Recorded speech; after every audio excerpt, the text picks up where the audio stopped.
République démocratique du Congo franchit une nouvelle étape dans la valorisation de son patrimoine géoscientifique. En visite de travail en Belgique, le ministre congolais des Mines a engagé des discussions avec les responsables des archives géologiques relatives au sous-sol de la RDC ainsi qu'avec des partenaires européens impliqués dans leur conservation et leur numérisation. En cadre de collaboration, de partenariat avec ce musée,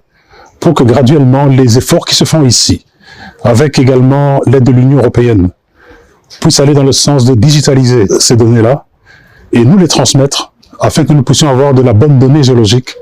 que nous puissions y appliquer les technologies modernes, notamment d'intelligence artificielle et autres, pour accélérer finalement la découverte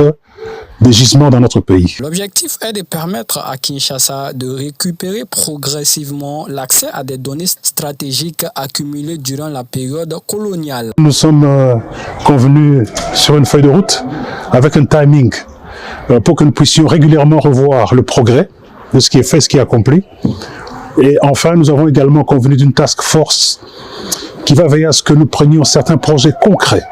qu'on aille un peu au-delà de tout ce qui est protocole d'accord et autres, qui ne sont que des intentions après tout, mais qu'on aille dans du concret, dans un accord qui va veiller à ce que certains projets concrets puissent se réaliser. Cette démarche s'inscrit dans un mouvement plus large de modernisation du secteur minier congolais et du renforcement de la souveraineté nationale sur les données scientifiques et stratégiques du pays.